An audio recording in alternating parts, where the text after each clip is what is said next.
For over 25 years, millions of fans have read One Piece without noticing a detail that was hiding right in front of us. It wasn't a secret buried in some random line of dialogue. It wasn't a forced theory. It was a pattern.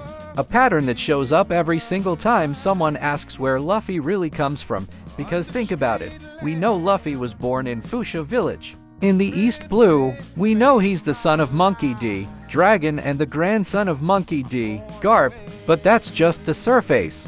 That's what the world of One Piece wants us to believe. What if I told you Luffy doesn't just belong to a family? He belongs to an entire race that the world government tried to erase from history 800 years ago. I'm not talking about the giants of Elbaf. I'm not talking about the fishmen of Fishman Island. I'm talking about something far more dangerous to the world government. A people so threatening, so symbolic, that their mere existence could bring down the entire system the world is built on. And the worst part, Oda already showed us this. In full color, across entire chapters. In the form of Gear 5 itself, the question that's going to stay with you until the end of this video is simple. If this race really existed, why did it disappear? And why is it Luffy, out of millions of people in this world, who carries what's left of it? Let's slow down, because to understand the full weight of this theory, we first need to line up what's already canon. We know Luffy ate the Hito no Mi model, Nika. Even though for almost the entire series it was disguised as the simple Gomu Gomu no Mai, it was only during the Wano arc, in the battle against Kaido, that the truth came out. Luffy didn't eat just any rubber fruit.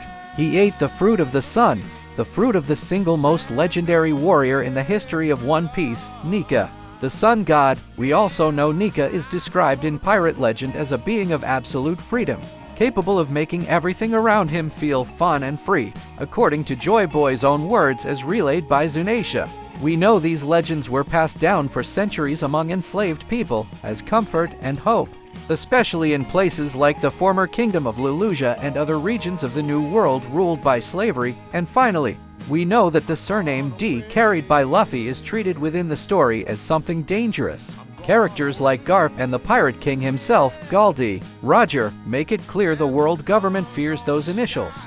The will of D is mentioned more than once as a historical concept tied to something that happened during the Void Century. So far, everything lines up with what any longtime fan already knows. We've built the foundation. Luffy has the fruit of a mythological god, carries a surname feared by the government, and is tied by fate to a prophecy about liberation. But this is exactly where things start getting strange. Now let's get into the details most fans read and forget, but that put together form a chilling puzzle. First detail, the name Nika isn't presented as a single, isolated god. He's presented as a legend passed down orally among oppressed peoples, especially slaves. That means that, at some point in history, Nika wasn't just a myth, he was real, and his people, or his allies, spread that story across the entire world before the world government could ever control the narrative. Second detail, during the Void Century, we know a kingdom existed that opposed what would become the world government. That kingdom was destroyed, and the 20 winning kingdoms formed the 5 elders and the system we know today.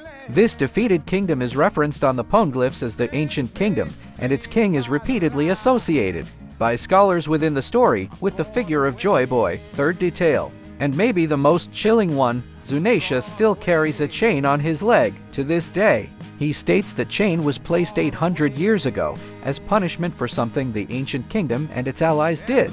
This wasn't an individual punishment. It was a punishment for an entire people, still alive today, in the form of a giant elephant condemned to walk the sea forever as a living reminder of a lost war. Fourth detail, the surname D has never been directly explained by Oda, but every major character who carries it has a direct or indirect connection to resistance against the world government. Gal D. Roger found the One Piece and uncovered the true history of the world. Monkey D. Dragon leads the Revolutionary Army. Marshall D. Teach nearly destroyed the balance of the entire world. And Luffy, the very carrier of Nika's fruit, is Monkey D. Luffy, coincidence? In One Piece, almost nothing is a coincidence, and this is where Oda may have left his biggest clue of all. Let's build this step by step, without jumping to conclusions. First, we know that 800 years ago, a warrior people existed, associated with the Ancient Kingdom and with Joy Boy, a people who fought against what would become the world government. and lost. Second, we know that warrior people was tied to the legend of Nika, the sun god of freedom. A symbol so powerful it survived 800 years through stories told by slaves, even after every attempt by the government to erase that history. Third, we know the world government rewrote world history to the point of banning the study of poneglyphs, destroying Ohara, an entire island, just for researching that truth, and keeping the 5 elders as guardians of secrets that not even the celestial dragons fully know.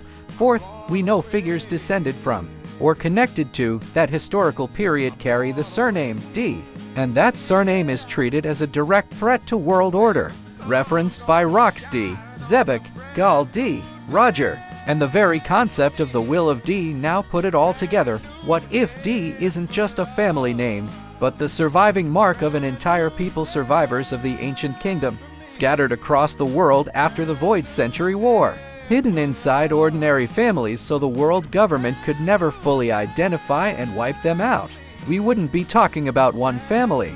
We'd be talking about an entire race of freedom warriors, quietly surviving disguised within ordinary humanity, waiting for the moment to resurface, and that moment to resurface might be happening right now with Luffy. But here's the detail nobody talks about enough. The Hito Hito no Mi model, Nika, isn't just some random fruit that appeared out of nowhere. According to Vegapunk's own explanation, mythical zone-type fruits generally represent beings who actually existed in the past, whose soul or energy stayed dormant in the world until it reincarnated into a new fruit generations later. That means, quite directly, that Nika was a real person, a real warrior, and if he was worshipped by slaves as a symbol of freedom, it's extremely likely Nika was a direct ally, or even a leader, of the army that fought alongside Joy Boy during the Void Century War, and suddenly, a completely different picture emerges if Nika fought alongside Joy Boy, and if the survivors of that war were scattered and hidden across the world, carrying the surname D as a silent mark of resistance. And if that mythical fruit resurfaced 800 years later in the hands of another carrier of the surname D, then Luffy isn't just compatible with Nika by chance. He would be, in a very real sense, the spiritual and bloodline heir of an entire people who existed before the world government ruled the world, the warrior people of the ancient kingdom, bound to the solar legend of freedom. But here's the detail nobody mentions. Gear 5 doesn't just change Luffy's appearance. It changes the very rules of reality around him, making the environment itself follow cartoon logic. This is described, within the story itself, as absurd even by devil fruit standards. And bending reality around yourself is exactly the kind of power a divine symbol of absolute liberation would need, in order to truly break the chains literal and symbolic imposed by the world government. Suddenly, a completely different picture forms in front of us. If this theory is correct, the implications for the final saga are massive. First, Elbaf, the Straw Hat Crew's next major stop, is the Land of the Giants, a people deeply tied to ancient tradition, loyalty, and oral history. It wouldn't be surprising if it's exactly in Elbaf that more information about the ancient kingdom, and possibly about this race connected to Nika and Joy Boy, finally comes to light. Second, Aimu, the mysterious occupant of the empty throne, is described as the figure who knows the most about the Void Century, including the true name of the ancient kingdom, which Aimu keeps in absolute secrecy. If an entire people really is hidden under the surname D, it's extremely likely Aimu knows exactly who they are, and has spent 800 years making sure none of them ever reunited. Third, Joy Boy. We already know Luffy is treated, by Zunesha and by several prophecies within the story, as the reincarnation or spiritual heir of Joy Boy. If Joy Boy led a warrior people tied to the solar legend, then Luffy's awakening as Nika isn't just a power upgrade, it's the literal rebirth of the very thing the world government spent 800 years trying to exterminate. Fourth, the end of the saga. If this legendary race really existed and was scattered, it's possible other carriers of the surname D, alive or not yet revealed, are, in fact, its last remaining survivors. That would explain why the world government treats the D with such dread. It's not fear of one family. It's fear of a genetic and spiritual rebellion that was never fully erased. And this is where everything connects. Luffy was never just the kid who wants to become Pirate King.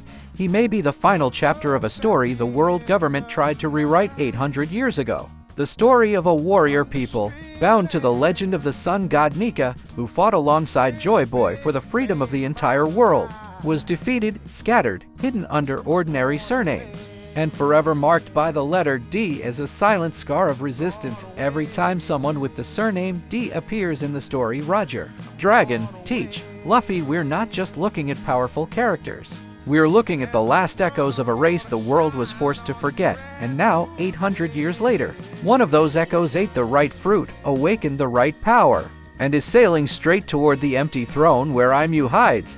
How did nobody notice this before? If this theory really turns out to be true, it completely changes the way we see Luffy's entire journey up to this point. But what about you? Do you really think there's an entire race hidden under the surname D? Or are we connecting to many dots? Drop your opinion in the comments, hit like if this theory made sense to you, and subscribe to the channel because the next video goes straight for the Wano. What Imu really knows about the Void Century, and why the empty throne might be the key to tearing down everything the world government has built.